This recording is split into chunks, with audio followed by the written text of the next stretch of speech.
There we go.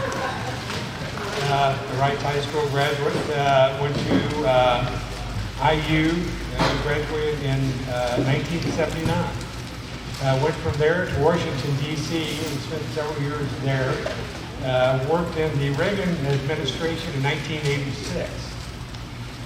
Returned home in 1991 and contributed to the Courier Press with articles until 2016.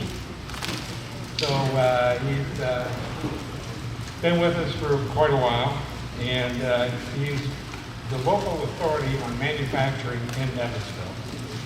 And again, today, I'd like to speak on trends in shipbuilding in our naval construction of World War II.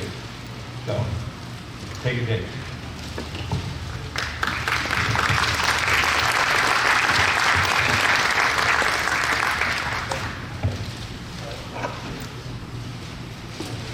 Hello? Thank you, Mike. Appreciate it. Sorry. I'm so blessed that all of you came out today. And I wanted to start by telling all of you that this is all new material for me, really. I didn't really know a whole lot about this topic when I discussed it with Mark Browning. But I've learned a lot, and I hope to convey what I've learned to all of you. Because obviously Evansville wasn't part of this story. Having one of the cornfield shipyards that produced 167 LSTs on 3 shipways, which is really pretty amazing when you think about it, in less than 3.5 years. This is just a little award of merit that the Maritime Commission would present to people for various meritorious actions in the realm of shipbuilding. We had the Maritime Commission, and we also had the United States Navy. And the Maritime Commission got underway earlier. In about 1938, the money started to be approved to start emergency shipbuilding, or building under the emergency program for the Maritime Commission. And so, you know, by Pearl Harbor, we were well underway. I mean, we were already starting to replace some of the shipping that had been destroyed by the Germans in the North Atlantic. So this is one of those early keels being laid, or what was called a Liberty ship at the Todd Houston Emergency Shipyard, where some 209 ships were built on 6 shipways. And this is the Oregon Shipbuilding Yard. Celebrates the first launch of a Liberty ship, the Star of Oregon. And you know, the battle in the North Atlantic was well underway when we started building these ships. And many in Great Britain were frantic because they didn't feel like they could sustain the level of destruction and still stay afloat as a nation, basically, for all of the things that they needed to have imported. So this is the first ship that was built in the Oregon shipyard. And here was what they were attacking. This is a typical convoy in North Atlantic, trudging its way across the ocean at a speed of 12 knots per hour. You have up to 45 ships within the convoy and perhaps 10 escort vessels around the perimeter, sometimes submarines, not often. Now, to give us some idea of the threat, I thought I'd show some of the ships that were being produced abroad. This one here is U-boat number 29, 28, and 30, all 3 of which were built and between 1935 and 1936 in the Krupp shipyard in Kiel. In November 1939, Admiral Raeder warned Adolf Hitler that with only 3 new subs built by the following January, with the 8 recent losses, there would only be 15 operational submarines to go on patrol. This number would fall to 11 or less in early 1940. Nevertheless, during the period from 1940 to 1941, German subs sank over 270 ships. So that's a lot of shipping.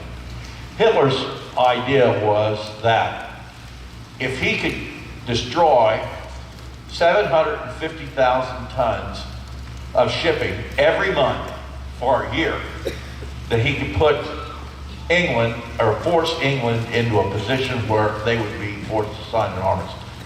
That was his theory. But he never dreamed that we were going to do what we ended up doing. Now, this is a postcard that my dad brought back from Germany. It is the pocket battleship, the Admiral Graf Spee. And this is a ship being destroyed, protecting the beach at Cherbourg Harbor during the evacuation of British and French troops from Dunkirk. Now, this is a map that shows the early sinkings. And you see those perimeters around the eastern port and the eastern port of Greenland and around England. That shows the 300-mile diameter that a convoy could be protected by aircraft. But obviously there was a lot of wide open sea there, and consequently lots of opportunities for destroying shipping. From September 39 until June 40, German U-boats and surface ships destroyed some 2.3 million tons of shipping. During July 40 and December 40, they destroyed an additional 2.5 million tons of shipping. And many of them were in those areas where air power could not be projected beyond because it was out of the range. It's where a lot of those, where the convoys could not be escorted by protected by aircraft. Then this is later. This is the 1st of August 42 to the 21st of May of 43. By that time, the Germans were up to about 3.6 million tons every 6 months. It was an incredible situation, and it seemed as if the lower the number of submarines that they could put in the ocean or put on patrol, the more ships they destroyed. It was just amazing. Because there was incredible attrition. We started getting good at destroying submarines, identifying where they were and blowing them up. But that really didn't turn around until 1943. And then it just kind of turned around all at once. This is one of the closest guarded secrets of World War II. You see in that little inset photograph that the HMS Bulldog actually boarded U-110. And in doing so, they captured an Enigma machine. And one of the rotor setting manuals that told them how the rotors were supposed to be set on what date so that they could make the thing make sense. And the Enigma and the manual immediately went to Bletchley Park, and that's how they cracked the German code. And this took place May 8th 1941, still before we were in the war. They had sent the enigma to the cryptologist. And the accompanying map is a battle plan that the British had come up with to attack the wolf pack. And out of that came the capture of U-110.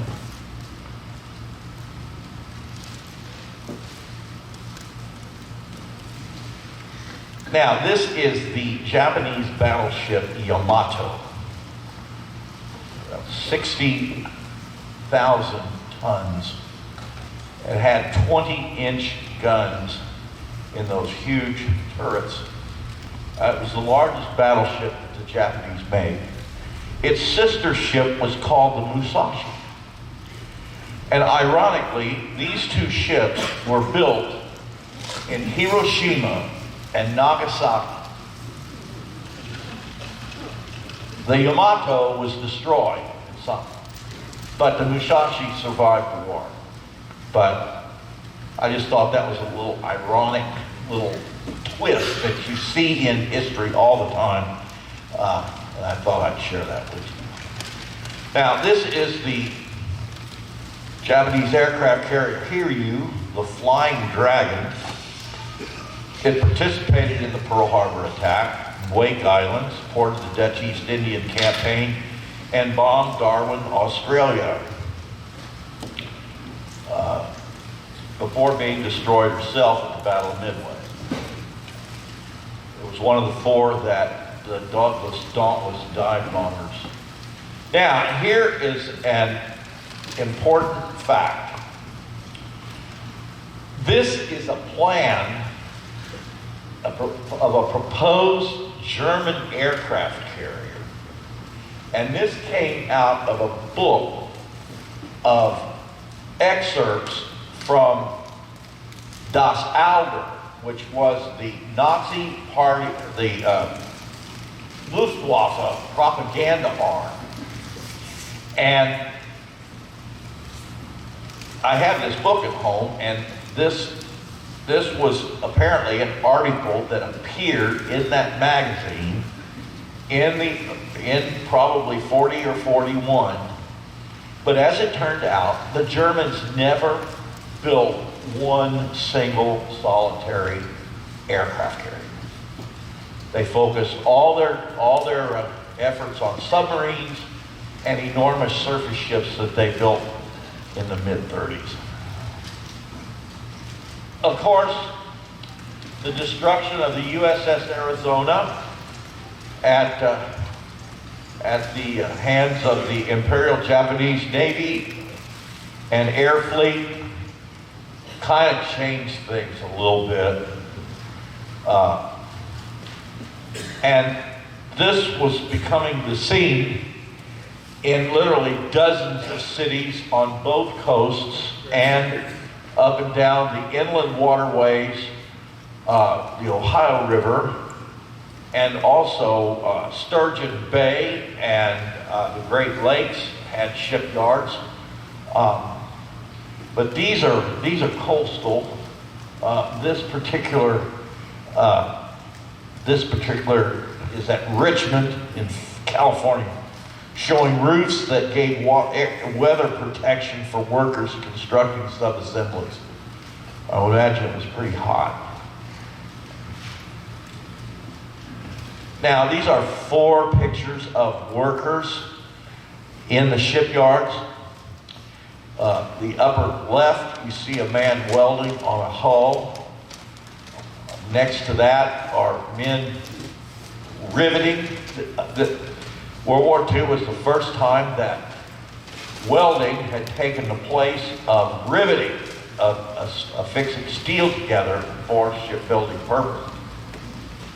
It was a new and untried method of shipbuilding, but they thought they could get it to work. And then this man on the lower left has a white hot rivet, which he transfers from the heat there to the working surface to be pounded into the ship. And then on the right There is a flat piece of steel that has just emerged from a furnace, and it's about to be formed out there on a form. Now here we have the Jones Brunswick Yard in Brunswick, Georgia. Had 6 shipways, and is an example of straight line flow with maximum space between the plate shop and the shipway. And the shipways, you see the plate shop is down here in the foreground. Lots of space there in between, and the ships go out through the shipways. Now this yard has what's called a turning flow. This is Marine ship at Sausalito, California. And you see how the shipyard hugs the shore. That was one of the largest shipyards operated by Kaiser. Kaiser was a major shipbuilding, but I have a graph later that identifies others. Now this is a shift change taking place between the gantry cranes at North Carolina Shipbuilding in Wilmington, North Carolina. Here are apprentice women practicing the cutting of steel plate with acetylene torches. Women comprise 30% of the shipyard workers across the country, and actually 40% of the workforce here in Evansville, making the same amount of money as the men at $1.40 an hour. Now, these are 2 different images to show what was, notice these little cottages along here, and what that ultimately, what that became. And this is at Cushing Point, South Portland, Maine, in July of 1941 is the top picture. And the summer cottages got crowded out by all of this. And it's the Todd Bath East area in the background. Below is the crowded west area in April of 1942. You can see there was a huge difference in what they did there. Now, this new welding technique, not everything was perfect, especially when it came to building tankers.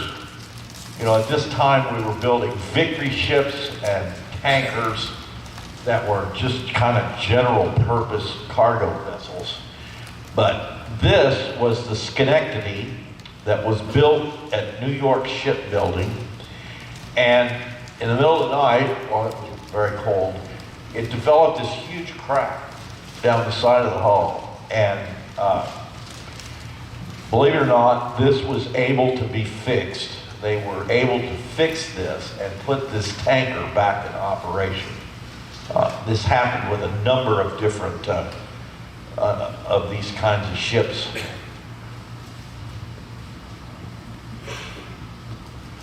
And I found this picture, which I thought was incredibly dramatic.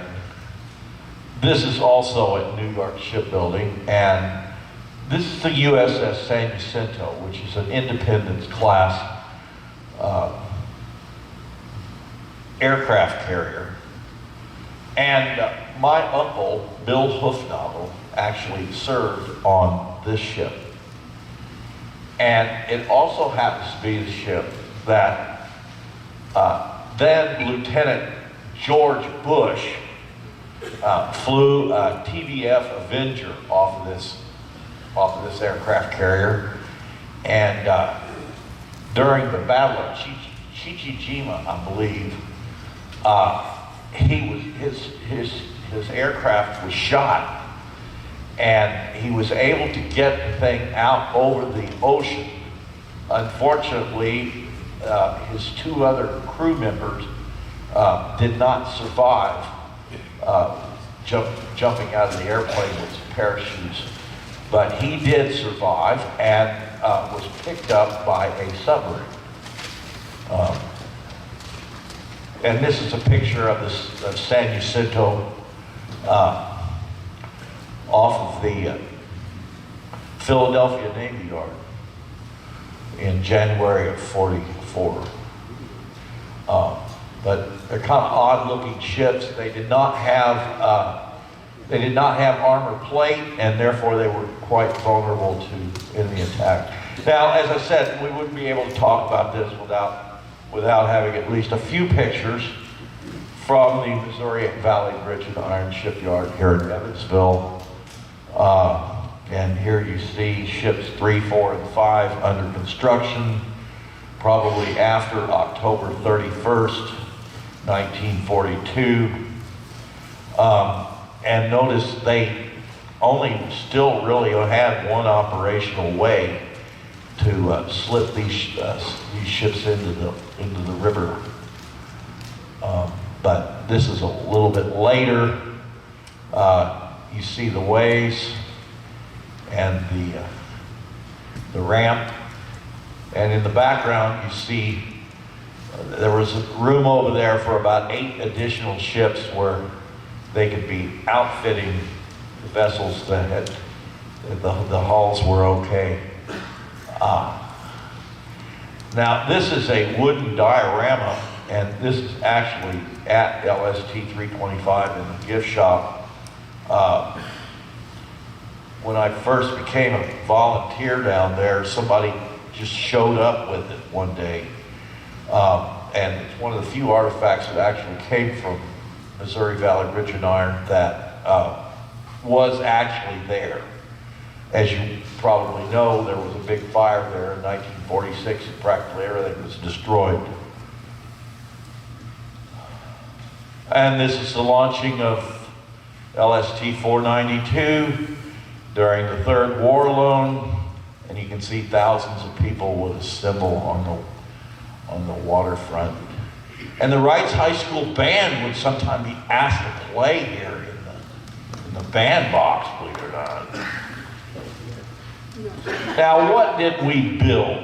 What was actually being constructed in all these shipyards? Well, right here you see variants of the Victory, or the Liberty ship, which was the first of the 2 major kinds of cargo ships that we built in this country.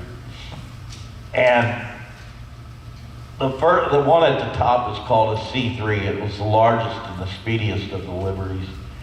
And then I think the other 2 are tankers.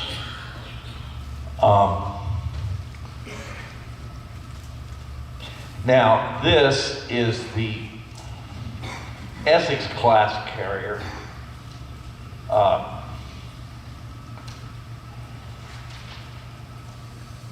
Intrepid in the Philippine Sea on November, I keep doing that, 1944. 27,000 tons. It could travel 33 knots. It carried 82 aircraft and about 250,000 gallons of aviation fuel. So they were formidable, and 7 of these were actually used in the Battle of Leyte Gulf.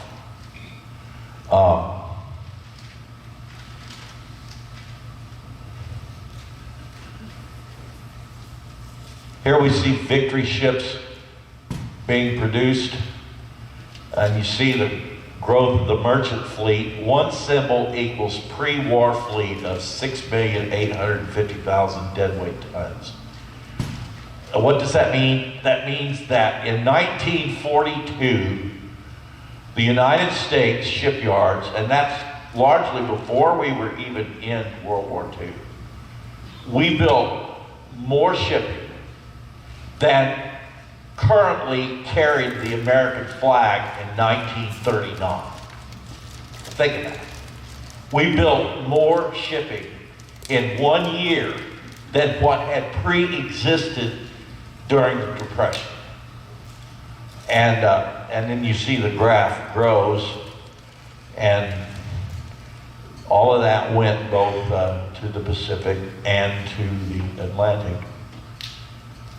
And this is what the beautiful Victory ship looked like. It was larger, it could carry more tonnage, and I thought this was a particularly attractive photograph that would show the Red Oak Victory.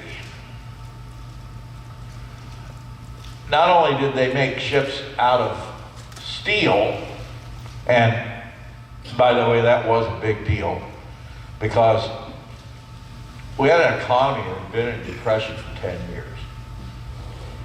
And we had a lot of steel making capacity, but it was mothballed because of the depression. And it took capital investment to just get those steel mills back operating so that they had enough steel to be able to build the ships. And during this whole procedure, when they were trying to figure out how they were going to allocate steel to all the various different, it became a political issue because of so much money was going into New England. And they finally decided that, there was a shipyard. The guy that made Higgins boats, I'll talk about Higgins boats later, but Andrew Higgins lived in New Orleans, and he wanted to start a huge shipyard to build Liberty ships in New Orleans.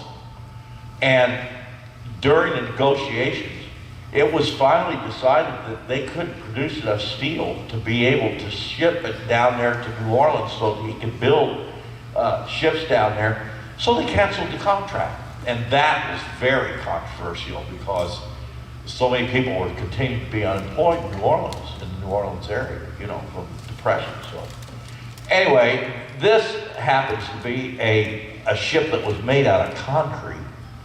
This is in Tampa Bay, Florida. And now we have another one. This was built by concrete ship constructors in National City, California. So there were several companies that were making these ships out of concrete, and they were used primarily to handle oil and gas. But I thought that was a fascinating thing. Now, this is the USS Barb. Was built by Electric Boat in Groton, Connecticut. The sub was credited with sinking 17 ships, some 96,000 tons, including Japanese carrier Unyo. And one of the other things that this crew of this ship had the distinction of being the only submarine, actually the only naval ship, period, where members of its crew actually saw action on the Japanese mainland. There were 8 men that came from this submarine, and they went and planted a 55-pound charge with a pressure fuse, where when the locomotive came along and depressed the rail, it would set this fuse off and set off the explosion.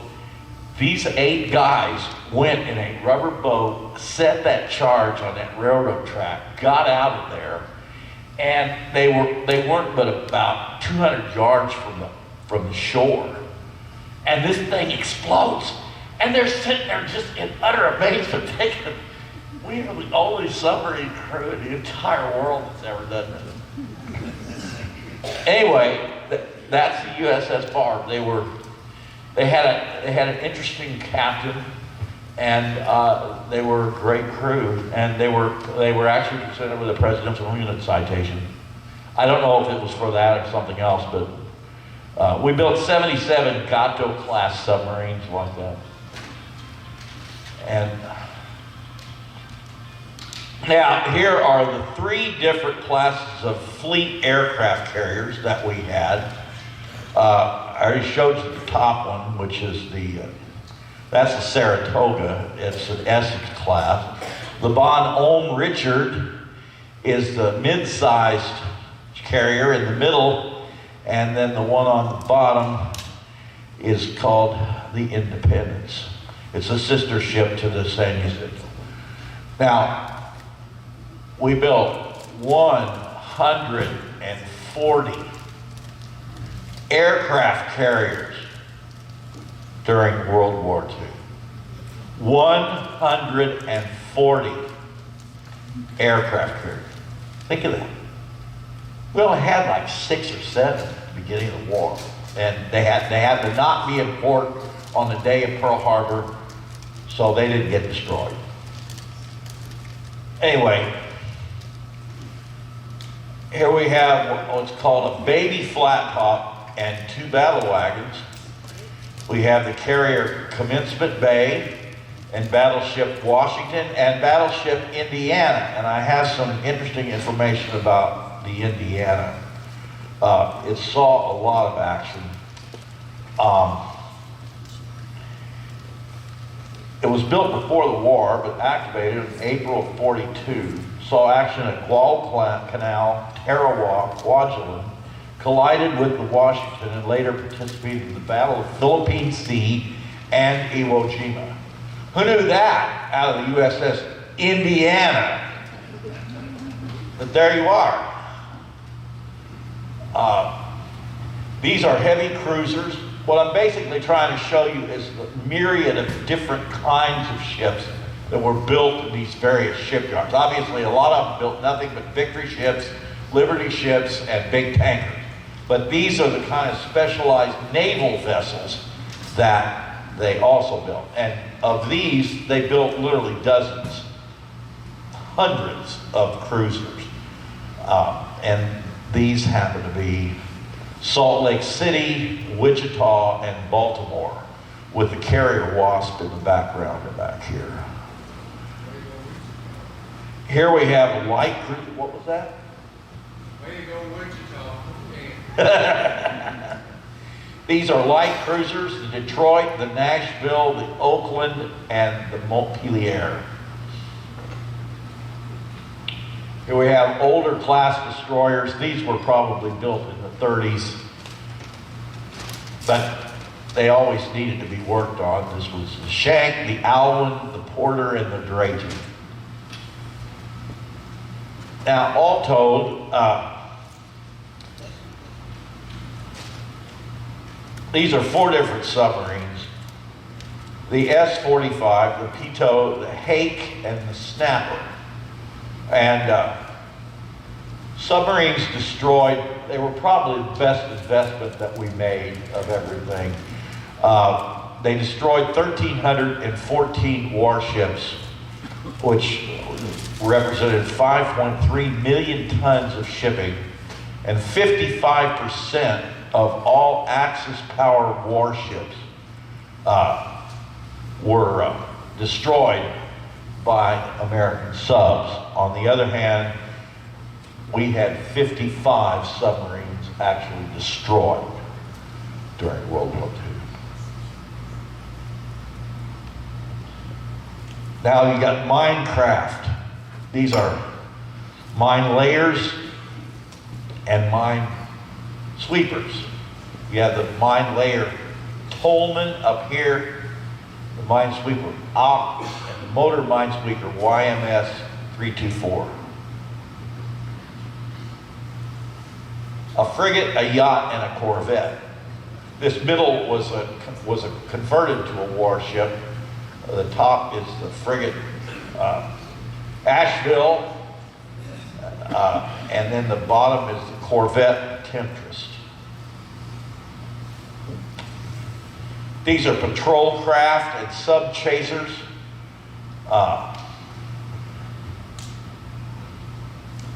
Escort PCE 898, sweeper PCS 1448, sub chaser SC 1039, or 36 I should say, and that has a wooden hull. And submarine chasers PC 564. More auxiliaries. Destroyer tender the Dixie up here, a survey ship Bowden Hospital ship Consolation. This is called the bow ditch, I should say. Survey ship bow ditch and hospital ship Consolation. More auxiliaries. Attack cargo vessel Uvadi, fleet oiler Guadalupe, and attack transport Leonard Wood. auxiliaries, more auxiliaries. This is a barrack ship here at the very top called APL-14. They nicknamed it the Ritz-Carlton. Internal combustion repair engine ship Mindanao and the salvage vessel Gear. Submarine tender Sperry, ocean tug Sioux, and small seaplane tender Duxbury Bay. The bigger beaching craft, and of course we have the LST right here. It's actually launching LCT 185 off its deck. See the smaller ship on the deck of the large ship, and here it slips off and goes on its way. The top is landing ship dock Gunston Hall. Those were enormous ships that were both docks and machine ships, like enormous ARLs that were developed later. Now this top ship has a rocket ship, and the rest of these are landing craft to show you all the diversity of, and these are of course small landing craft. And the top one here is an LCVP, like the one that used to be on display here, and the ones that the LST have. Those were mostly made by Higgins Marine Company in New Orleans. And then there are other landing craft here. But of course, the force multipliers of everything during World War II were aircraft for intelligence and every other mission. They were force multipliers. They could allow us to project power of unknown capacity within a 200-mile range of an aircraft carrier.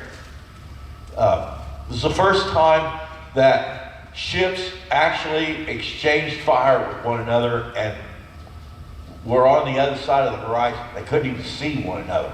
But with the improved aircraft, they were force multipliers of enormous magnitude. And of course, some of these are bombers. But the Vought up here at the top,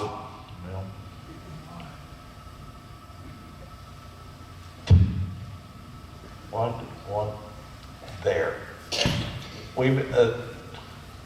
Brigs make the wing sections for this aircraft right here. That part right there was made of brig. And this shows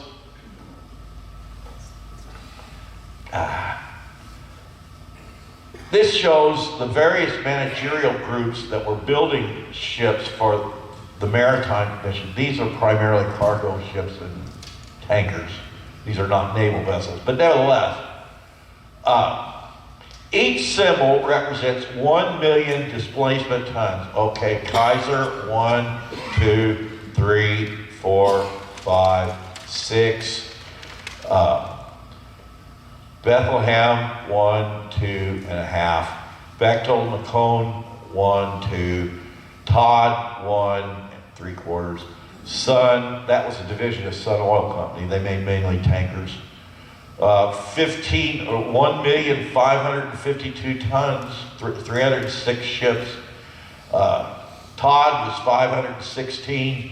Bechtel was 560. Bethlehem was 621. Kaiser 1552, with an additional 6,539,000 by other manufacturers. That included, by the way, plate outfits like Missouri Valley Bridge and Iron.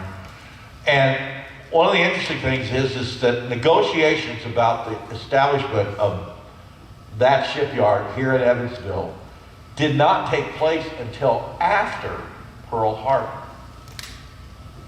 And, by April, they were breaking ground, setting forms, and by July, they laid the first keel and slipped down the slipways in October.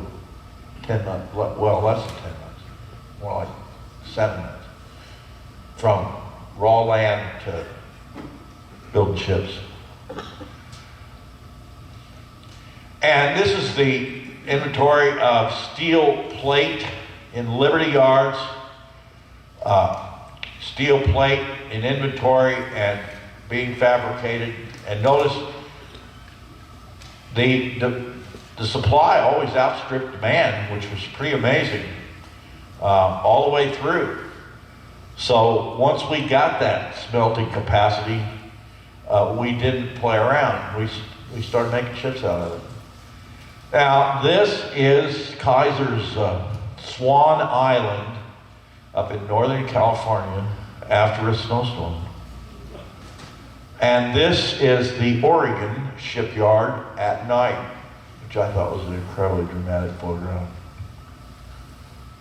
And to kind of close this, I have a paragraph in here that I would like to read to give you some idea of what fascinated me about this. Attempts to learn lessons from the past inevitably seek out mistakes, although it is perhaps as difficult to diagnose the causes of a particular failure as to diagnose the reason for success. On the whole, the Maritime Commission's shipbuilding in World War II was a success. The main demand on the Commission was that it deliver the ships. In spite of flaws in its administration, the organization headed by Admirals Land and Vickery had ships built with unparalleled speed. It is easy in retrospect to say that they should have done better in this or that. It is difficult to realize how desperately ships were needed in 1941 to 1944, and how unlikely it seemed that then that means could be found to build 19 million tons in 1 year, as was done in 1943. Compared with what has been done before, or with what contemporaries thought it reasonable to expect, the achievement commands admiration. That's it.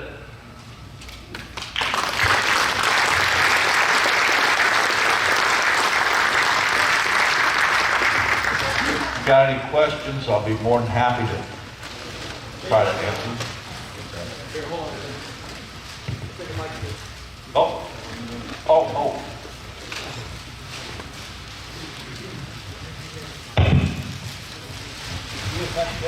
Say your name. I'm Don Johnson. Dave, can you talk to, do you have familiarity with the USS Tang, the most successful submarine in World War II?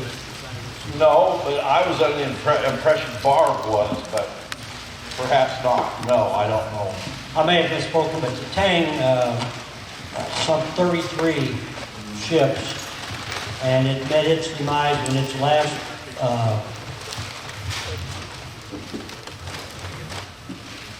what do they shoot out? Torpedoes, thank you very much. Brain dead. Its last torpedo, it was in the midst of a convoy and already sunk several.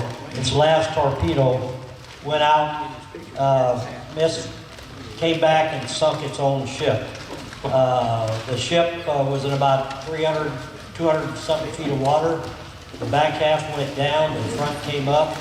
The surviving crew of about 19 climbed up on the end, and of course they were the absolute fodder for the Japanese guns that were there, not at all pleased with what they'd been doing.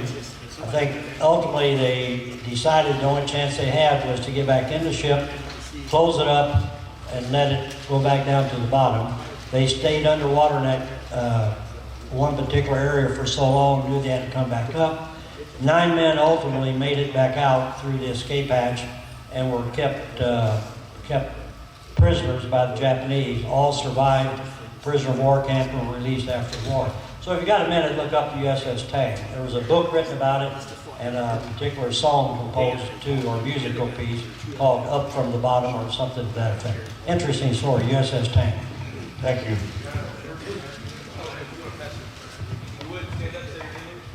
Hi, I'm Susie Hansen, and some of you know I'm with the Daughters of the American Revolution. I'm here with another daughter, Debbie Schweitzer. But I wanted to say there were 3 USS Indianas. The first one in 1895, I thought this was fascinating, thanks for my phone, was the first battleship, and it was built in 1895. In 2017, they commissioned a submarine, the USS Indiana, and Daughters of the American Revolution went to that ceremony, ladies from here in Indiana. And I wanted to let you know that it still exists.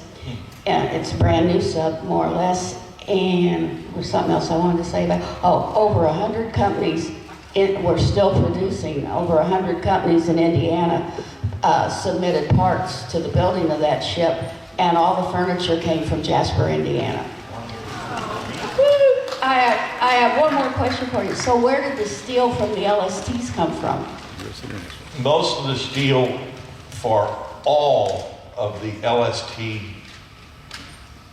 there were actually 2 yards, Naval Island and Ambridge, in the immediate Pittsburgh area. And just like as with the ammunition that they produced at Chrysler, most of the steel that was used in all of these cornfield shipyards came from Pittsburgh. They serviced Jeffersonville, Evansville, Seneca, Illinois, and the two up there in the 2 yards up there in the Pittsburgh area. Thank you. What other questions? We have one up here. I wanted to ask them. You would say your name? My name is John Brown. I was in the Navy. I was one of the last MSO sailors who spotted it as the minesweeper. Yeah. MSO's Yes. ocean going. The only wooden hulled ships in the Navy in 1969 when they started taking them out. Wow. But we'd go to dry dock every 2 years and get recaulked. In other words, Wow. they had ripped the caulking out Wow. between the outside planks Yeah. and caulk it again, just like they did back in old Columbus's day. Well, I was watching a video the other day about PT boats, and with all of the glue and sizing and other stuff that they put between the layers, in the hull and everywhere, that was hardly a wooden boat anymore. But I mean, they were made out of wood, but everything was pretty much sealed up. But yeah, they did build, and they built a few of those too. Yeah, they built, I think it was 28. Yeah. They've made in Right. Waukesha, Wisconsin. The last 4 that were made, we gave to Turkey, Tell me, darn. our NATO ally. And I made a lot of cruises on them wooden hull babies, and had V16 Packard engines. How did they do on the ocean? They're rough. I would imagine they would be. I mean, PT boats were, and they're not that much larger, I don't think, really. We had 55 men, 50 enlisted, Large. 5 officers. And they were good years. Thanks. Well,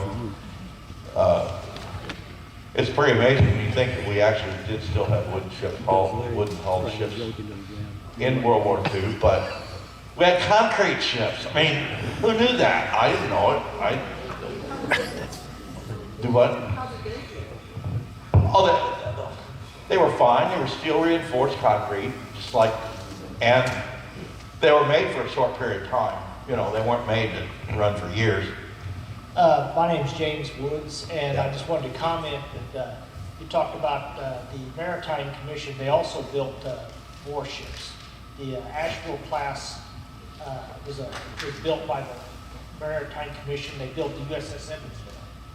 And that ship was in the U.S. Navy, so I believe it was the U.S. Navy, the Russian Navy, and it was the Japanese Navy, and then it was back to the U.S. Navy. In reading this thing, this book, by the way, is an invaluable book. It's called Ships for Victory. It was written by a writer by the name of Lane. And I was able to find this at the University of Evansville Library. This was written right after the war, 1946. And, you know, things were still pretty fresh in everybody's mind and stuff. And there's not a lot of history here beyond just the period of time that they focus on. But although it doesn't come right out and say it, I get the impression that Congress and perhaps the Roosevelt administration, now I'm freelancing here, so I'll be honest with you, but I think they routed some of the funding for shipbuilding through the Maritime Commission because they knew war was coming. They knew we were eventually going to be involved in a war. They knew we needed the shipbuilding capacity to meet that threat. And I think they funneled some money through the Maritime Commission to build Navy ships. It would not surprise me in the least, because the reason for this was the enormous anti-war sentiment there was throughout this country, particularly in rural areas. And that particularly affected the Senate, because the Senate was largely ruled by rural interests, whereas the House was more controlled by urban districts, urban interests, where people lived in cities. And I do believe that the Maritime Commission got some of that money that would have ordinarily gone to the Navy to build ships, and they did it for a reason, and it probably was a very justifiable reason. If nothing else, Franklin Roosevelt was pragmatic. And he wasn't a strategic thinker, but he took the advice of other people that he respected and, adhered to what they said. And he had a lot of good, really smart people behind him, even though some of them were communists. That's a story for another day. First of all, thank you, David. That was an excellent presentation. A lot of research work went into that. We appreciate that. One thing that's interesting about the aircraft carrier, you mentioned, they learned by their mistakes or learned as they went along. And the evolution of that aircraft carrier portion of it's very interesting. They weren't aircraft carrier, they put decks on top of existing ships initially. Yeah. And then they found out that a single runway wasn't such a good idea because people landing on it could wipe out the aircraft at the other end.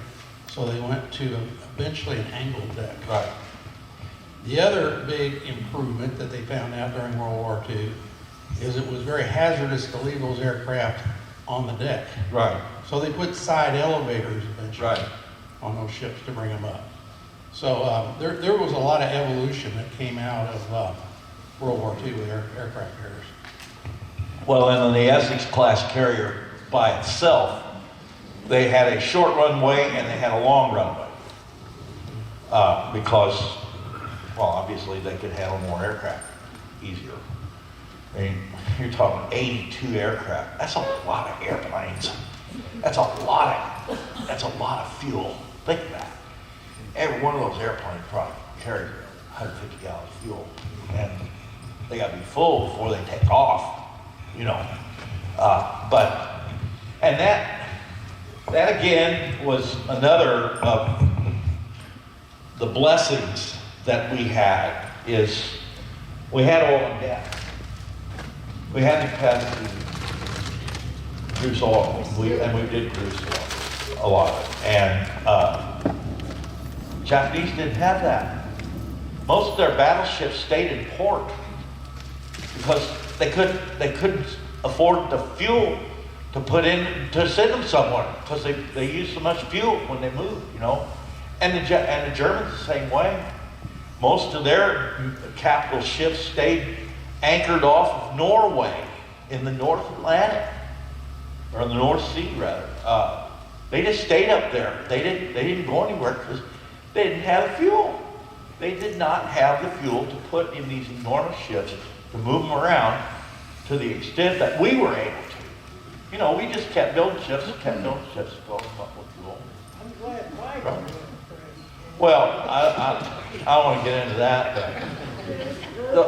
but as you can tell, this is an enormous topic, and you can go on with it because, but it is another of the incredible stories of accomplishment that, with just a little bit of reading, you can discover on your own.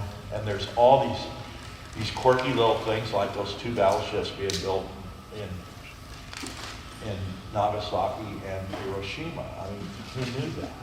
But it's just one of those strange little quirks that you learn. And when you learn those kind of things, you want to share it with people. So thank you all so much for... One more question. Oh, that's fine. All right. Okay, I'm sorry. Last question. I'm sorry. Hi, I'm Mark Fehrenbacher. A bit of trivia concerning the shipyard here. I went to the Old North High School for what they call T&I classes, you know, machine shop welding. And back then, where they had the industrial arts, it was called mechanic arts building. And I don't know if this is truth or legend, but supposedly the welding machines we used at North in the late 70s was the same welding machines that you used at the shipyard. I've heard that, and some of the industrial lathes that were over here at the Republic, they floated around here locally and finally ended up with the school corporation again. And they had a big auction, and Hunky Blue over in Henderson ended up with a lot of that stuff. I guess he bought it for scrap price. But he bought a bunch of that stuff, just truckloads of it. Yeah.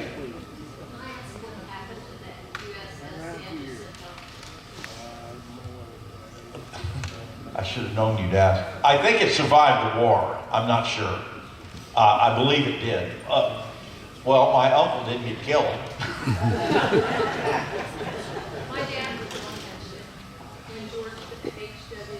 Yeah, George H.W. and my uncle and apparently other people from around here, I guess. I mean, that's the thing, is it was the luck of the draw. You didn't know who you were going to be serving with because it was pretty random the way they selected crews. No idea. So many of these ships, you know, LSTs, they gave them away. They gave them away to foreign governments. They ended up all over the world. Philippines had a bunch of them. China had a bunch of them. You know, I don't know. Believe it or not, a lot of that shipping, see, that would have been excess after the war because they were escort carriers. They were small. They weren't armor plated. So they were actually kind of dangerous. And we didn't need them. And they probably sold it for scrap. And probably eventually got sold for scrap. I'm not certain. You can look up the service activities of every single ship online. So you can look that up for yourself if you want to find out what happened. They did come back to the West Coast. I do know that. But what happened after that, I have no idea. Yeah. Thanks, y'all. I appreciate it. Thank you, David. Outstanding job. So, upcoming events, the next one is Ted Zucker about our best ally in World War II and Hitler's mistakes. He helped us out more than he intended, I guarantee you that. We have several more Evansville during World War II, the beginning of the EAA, and thank you for coming, and please sign up for upcoming events. Memberships are available, and don't forget about the gift shop. And thank you all for coming, and see you in a couple of weeks.